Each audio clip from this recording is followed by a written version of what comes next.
Namaste to you all. Thank you for joining me.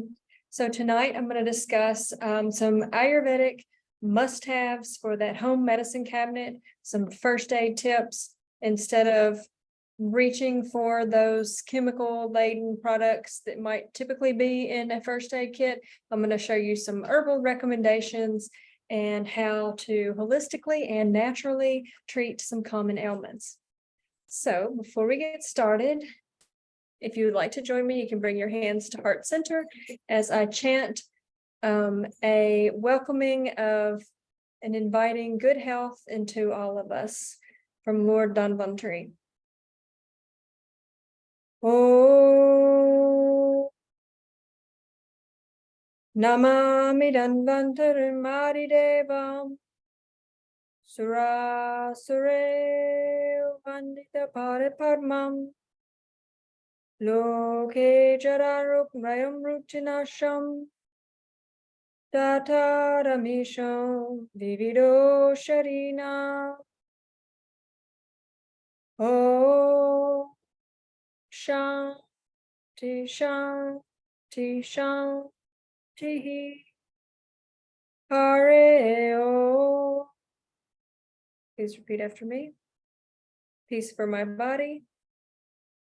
Peace in my mind. Peace always surrounding my soul. Namaste. Okay, so let's get started. Ayurveda and first aid.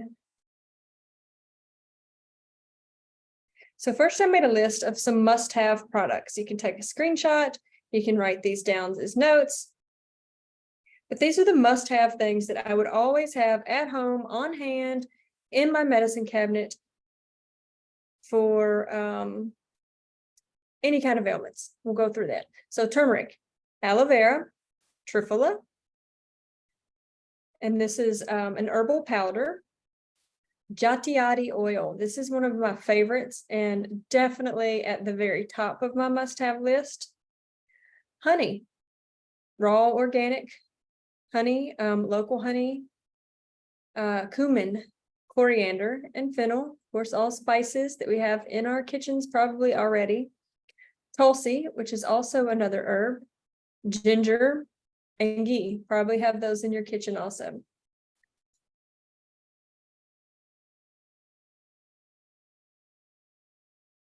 So first up, we have how to treat cuts and scratches.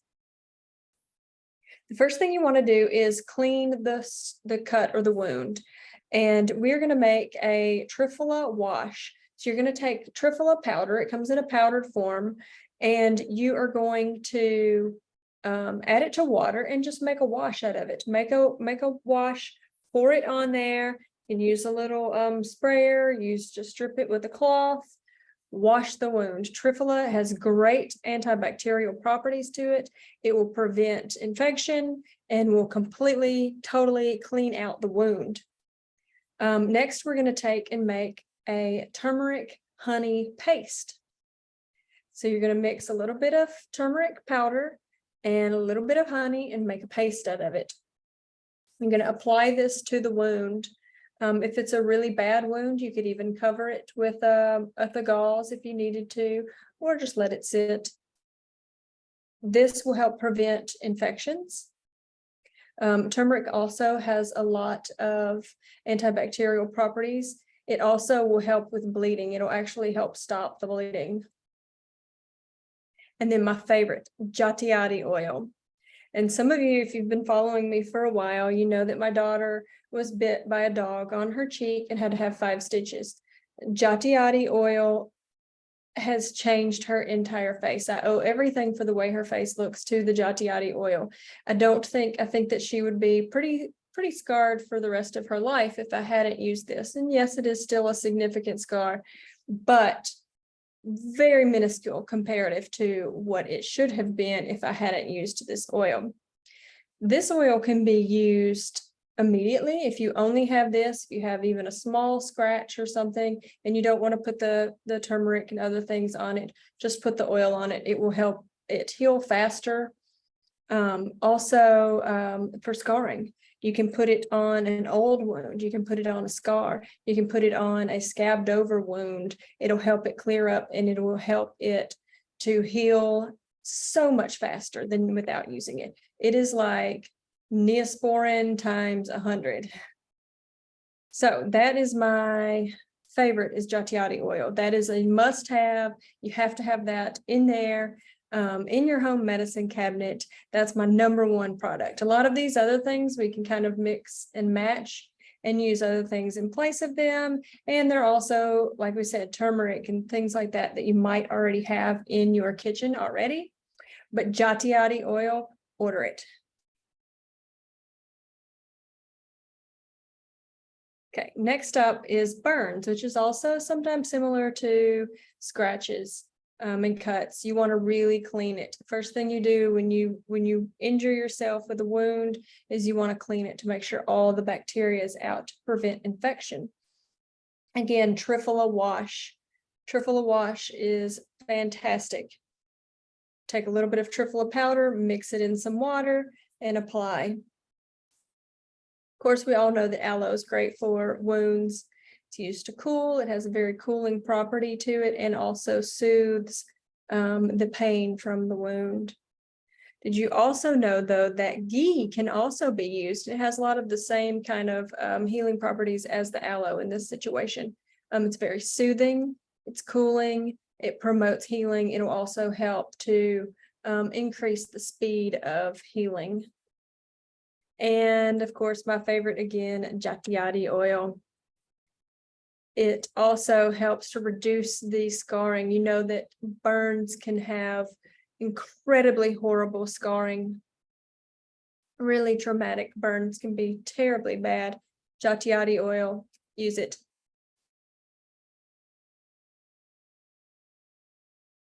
Okay, sunburn. So it's summertime, lots of sunburn going around. First, my tip is stick with natural sunscreens. Try to skip them, obviously, away from these chemical sunscreens that, most likely, that we all know, are actually causing cancer and increasing our risk of cancer.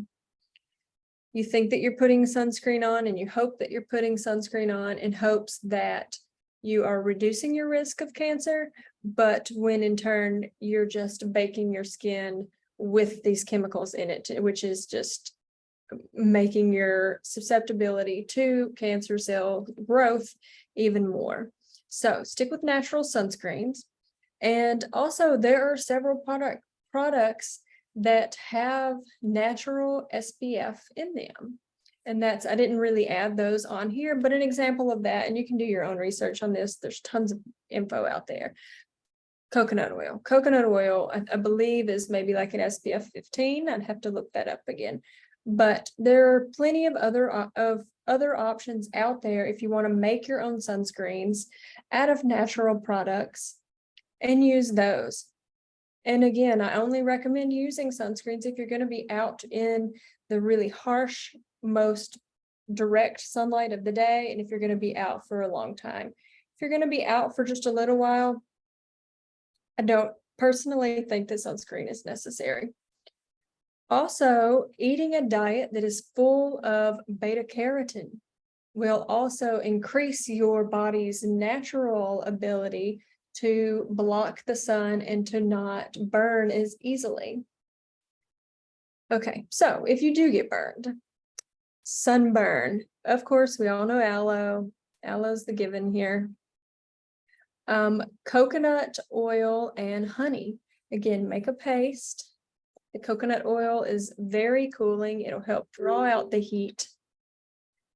And the honey is also very soothing and will help heal. Coconut oil alone, very cooling. You can also make a turmeric sandalwood coconut water paste. So turmeric and sandalwood both come in a powder form. You mix the powder form with the coconut water and make a paste out of it. You could even use coconut oil also. And rose water. Rose water also has very cooling properties to it. will help draw out that heat and just soothe the skin. Now, one that you may not know is coriander water. You can make a cold infusion, so use room temperature water, a glass of water, soak your coriander in it overnight, leave it overnight. The next morning, drink. Coriander water is so soothing and will help you to bring out that heat and get rid of it. And also it will prevent you from the peeling and the itching also from it. So coriander water, this is one of my favorites that I use for myself when I get sunburned and also for my kids. Coriander water is a big one. It's really, it works really fast.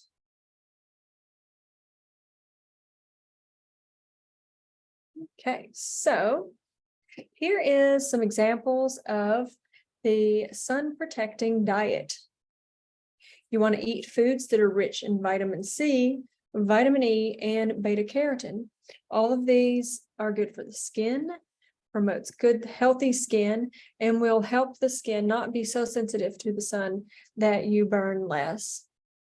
So we have spinach, carrots, of course, we know carrots for their beta carotene, oranges, butternut, blueberries, watermelon, nuts and seeds, and strawberries. These are all really great choices, especially if you are, say, going to the pool or the beach for the day. Pack some of these up for your snacks and your lunches, and it'll just add on that extra little protection for your skin and keep your skin healthy so that it doesn't have long-term damage or show signs of damage such as dark spots, dryness, itching, flaking, peeling, all those yucky symptoms that we get from the sun. Okay. Fever. I can't stress enough the fact that a fever is very natural and it is very needed. You have an infection and any kind of germs in your body, the fever is your body's defense to heat up and purge out and get rid of these germs and burn them up. So if you give acetaminophen, Tylenol, whatever, to a fever, especially when you first get a fever, you are just prolonging your sickness. It's going to drag out longer. Your body needs that fighting mechanism. It's natural. Low fevers, which I would say below like 103.5. Anything below that, if it gets over that, obviously, you may have a more serious issue going on. You may need medical attention, you may need to go to the hospital, you may need other things. Well, we're talking just a standard, you have a cold and you're getting a fever, nothing crazy serious.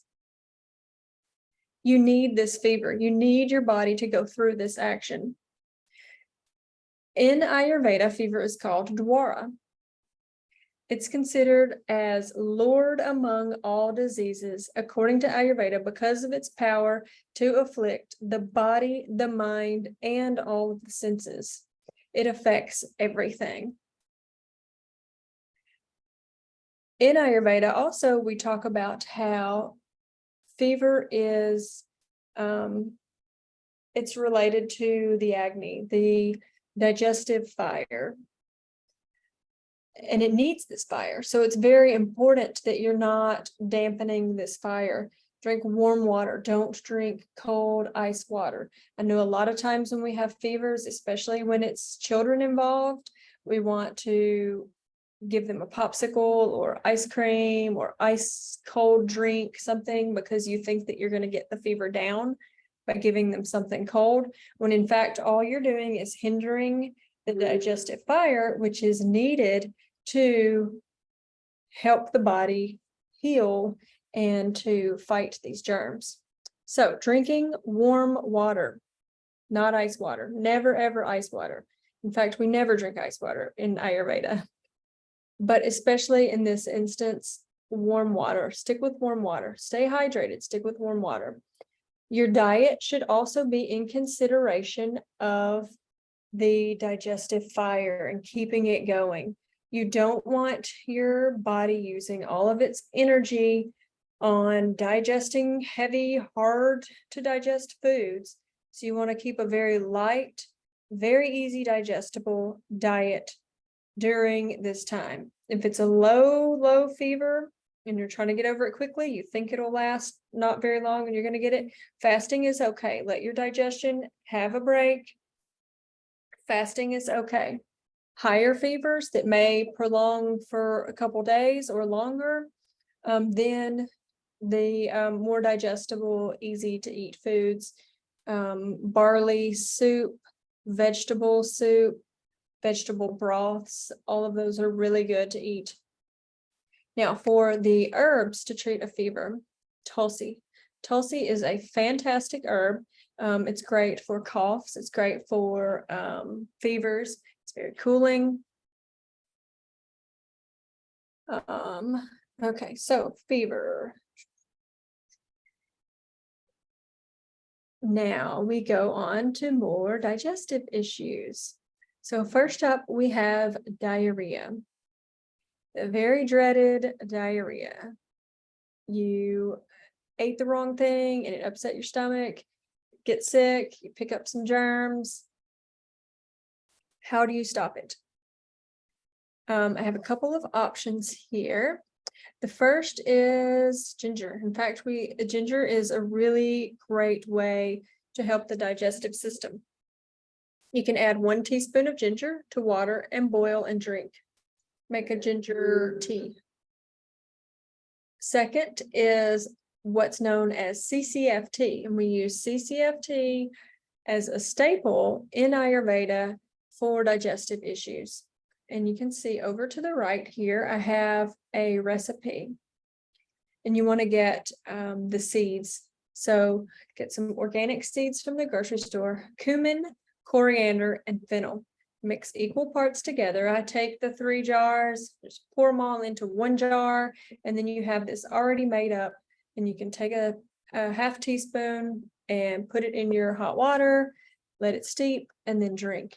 CCFT is just great overall for digestion. It works really well with bloating, any kind of tummy aches. Fennel and ginger tea. Fennel is also really good for indigestion. If you have heartburn or indigestion, you can take a pinch of fennel seeds and kind of chew on them. It will increase the saliva in your mouth and will help to push all this back down. But it will also help with binding the diarrhea and stopping that as well. Okay, next up, the opposite is constipation. So I have to say this over and over. Just because it's normal for you to go a couple days without going to the bathroom does not mean it's normal.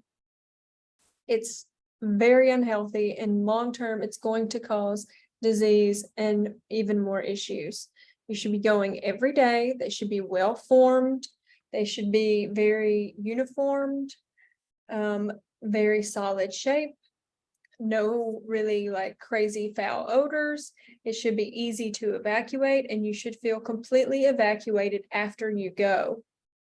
You shouldn't have to wait. You should also be going, I would say, within an hour of waking in the mornings, and you should be going on your own. It should be a natural urge when you wake up in the morning to have to go, not after you've had breakfast or after you've had your morning coffee or after you've had to do something else that promotes this action. Your body should naturally rid its toxins from the night upon waking in the morning. If you're not doing that, then you need to figure out why. Here's 2 options for ways to help that. If you have chronic constipation, I'm not talking like random instance because maybe you ate something wrong or you are stressed or something. If you have constipation that you have had for years, and this has been an issue of yours for most of your life or for an extended period of your life, please come see me, come see an Ayurvedic practitioner so that we can figure out why, because it's usually almost always a very, very, very simple, easy fix. It's always diet related, obviously, but it's always just some little tweaks and is very, very easy to fix. Don't go through long periods of your life thinking that it's normal because that's how you've always been, because it's not normal. Now, two options. Triphala. You can get triphala powder and then you can mix as a drink in some hot water and drink, or you can get triphala tablets. Triphala is also pretty much a staple in my house. It's good for just tummy issues in general. And you want to take it at nighttime so that when you go to bed, your body is releasing the toxins, it's getting all this stuff out, and it's ready in the mornings to purge out. Also, ghee. Sometimes if you have slight constipation, ghee will work on its own by itself. Add ghee to your foods. Even you can add ghee to a milk, like a warm milk drink with some spices and a spoon of ghee. Drink that at nighttime. Drink even ghee in the morning. Add some into your drink, into a hot drink. And it could help you naturally go, because you might just be needing that extra little lubrication. So ghee is a great way to reduce constipation, especially with kids. I find that ghee works really well with kids as well. And in fact, all of these things that I'm telling you today, they can all be used on kids. They're all kid-friendly, very safe use for children. Okay, indigestion. So as I was saying a few moments ago, fennel seeds. Have you ever noticed that when you go to an Indian restaurant, there's a bowl of seeds sitting there? You may not know what they're for. It's fennel seeds. It's traditional to get a pinch of fennel seeds and chew on them after you eat. This is a really, really great habit. If you can keep like a little container or a little bottle of fennel seeds in your purse or in your bag, do so. Grab a pinch after every meal, especially if you have issues with indigestion, bloating, any kind of digestive issues. These will just help smooth everything and help you digest better, more efficiently. Triphala again. So I'm trying to use things that can be most valued because they are used for multiple things. So triphala again, take it before night or before bed at night. And coriander seeds. Again, coriander seeds are very cooling. Just like for the sunburn, it will bring all that heat down that's in the digestive tract. Make a cold infusion where you put 1 teaspoon in 1 cup of water, let that soak overnight. In the morning, drink it. Okay, so some tips to prevent indigestion. Okay, number 1, only drink sips of warm water during meals. Save the full glass for after meals. This is a big one. Again, please think of your digestion as a literal fire. If you take a literal fire and you need this fire to cook your food, you're adding food into it, you're eating, all the food's going into your stomach. If you think of this as a literal fire that you don't want to put out and you want it to be the exact perfect temperature, that 350 on the oven, you don't want, if you put a pizza in the oven and you turn it on 100, it's not ever going to cook. It's just going to ruin. If you put a pizza in the oven and put it on 600, it's going to burn up. So think of your stomach as the exact same way. Your agni is the same fire. So you want it to be just right. You want it to hold that temperature to be able to correctly digest your food. Now, if you're adding iced cold drinks onto that, what do you think is going to happen to the fire? It's going to go out. So you're just hindering your digestive fire. You're making it work harder to try and digest the food. Then you're getting layers of undigested food that are just packing in, and you're not digesting. Things are starting to bubble up. But in this case, it may come up as indigestion, or it may go down and may be constipation. But either way, cold water and cold ice drinks in general during meals is a big no-no. We also encourage drinking warm water. If you go to a restaurant, ask for a cup of hot water. Most restaurants will do it for you, especially if it's a nice sit-down restaurant. They'll bring you a cup of hot water and just test it out. See the difference in how your food feels and how your food sits in your stomach immediately after eating. If you only used that cup of hot water to drink small sips as you needed to drink, you didn't chug down drinks while you're eating. Number 2, the largest meal should always be at lunch when digestion is at its peak performance. This is another big one. Think of your digestion as the sun. When the sun is at its peak in the sky, that is when your digestion is the strongest. You want to make sure that your biggest meal of the day is during that time when your stomach is able to actually digest the foods, especially if you are a meat eater.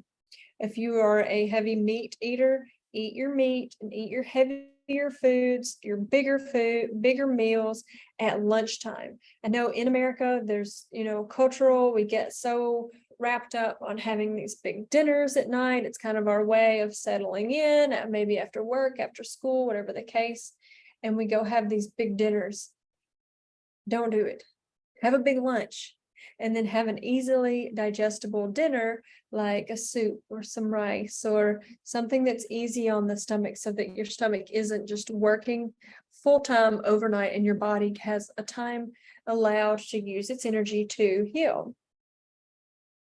But with the largest meal being at lunch, the digestive fire's at its highest. It's be able to digest, and you're not getting those undigested foods that are still just packing and sitting in the stomach, because everything will digest. It will be assimilated, absorbed, and evacuated perfectly. Okay, number 3, try eating a couple slices of ginger appetizer before meals to help motivate digestion. And I have the recipe on the next slide. Ginger itself, even if you have just a slice or two of ginger, it's like a burst of energy to the fire. It revs up the fire really quick. It's like if you have a fire pit and you squirt some lighter fluid on it and the fire goes up. Same thing with ginger. You get a little ginger and it's like, oh, and will help your digestive just rev up. Okay, number 4, meals should follow the natural rhythm of the sun. Stop eating after the sun goes down, which means no late night meals or snacking before bed. Another big one. I know this one's hard, especially with our schedules and all the things going on in our lives. Stop eating when the sun goes down, especially if you are prone to indigestion or any kind of digestive disorders. Again, if you're eating late at night, your body is going to be using all of its energy to digest the food overnight, and it's going to go really slow digesting it. So not everything is going to get digested properly. You want to make sure that when you go to sleep at night, your body is in a state of rest, so that while you're sleeping, your body is using its energy that it has to heal the body, to regenerate cells, to do things that are really important for sustainable life, not using all the energy focusing on digesting foods. Okay, and number 5, start the mornings with a glass of warm water to get digestion started. So same as with eating ginger before your meal, also starting with a glass of hot water in the mornings will also kind of rev up that digestive fire. And to add to this, also sometimes if you have slight constipation, or maybe you don't always feel fully evacuated, even though you do go every day, Sometimes only drinking a glass of warm water in the mornings is just enough to kind of kickstart and get things moving.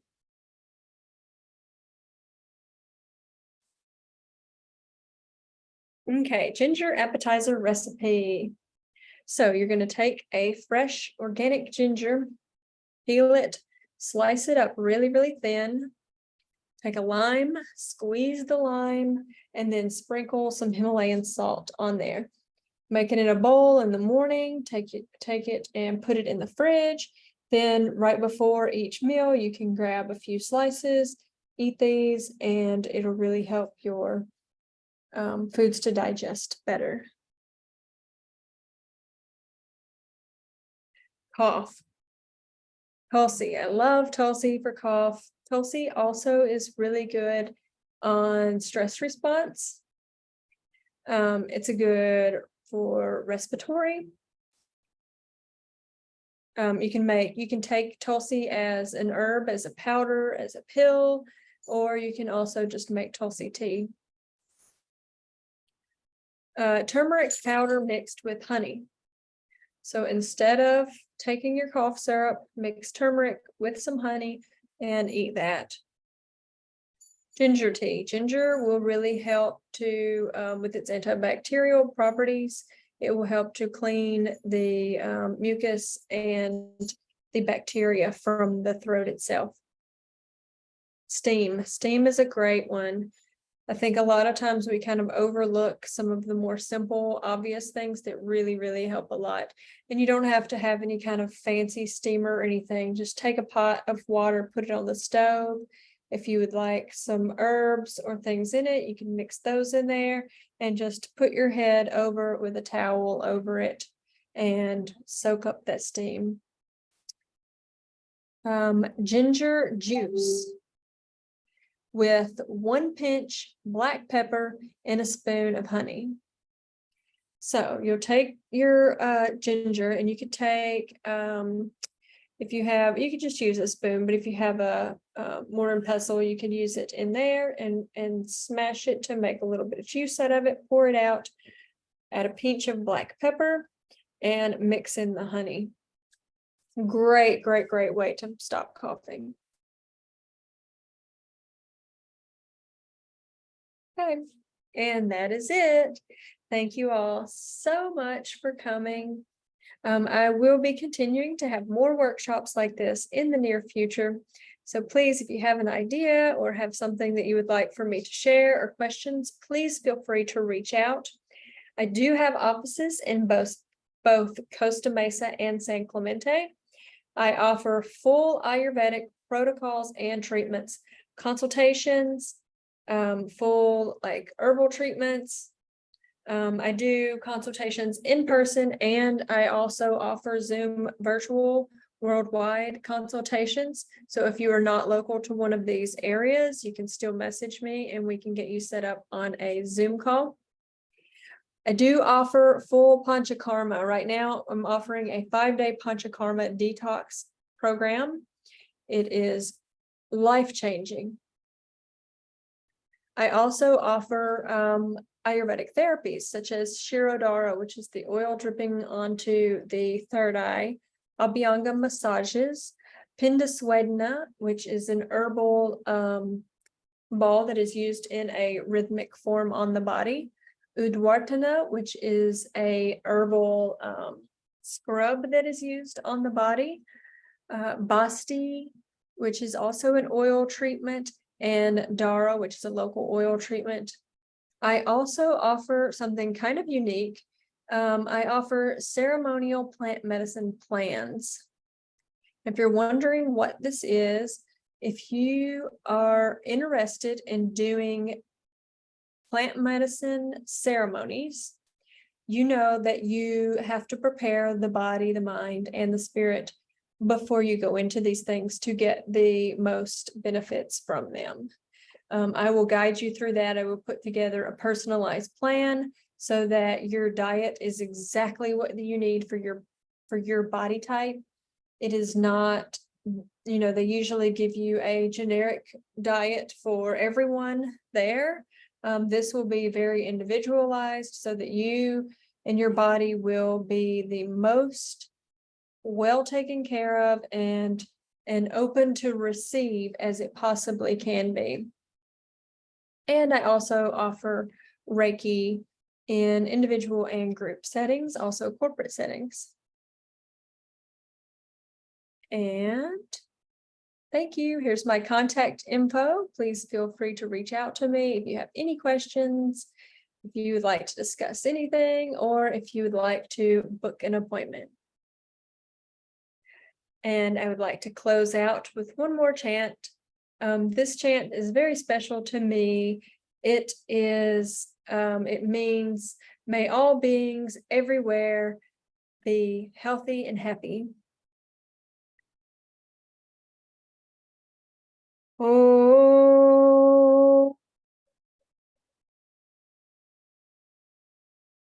Loka Samasta Sukhino Bhavantu.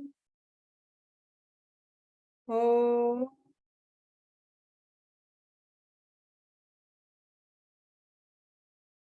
Loka Samasta Sukhino Bhavantu.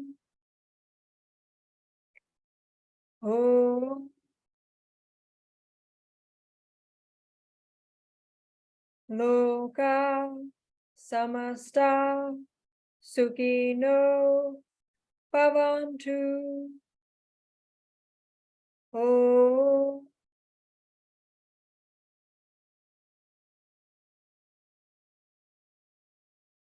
Namaste.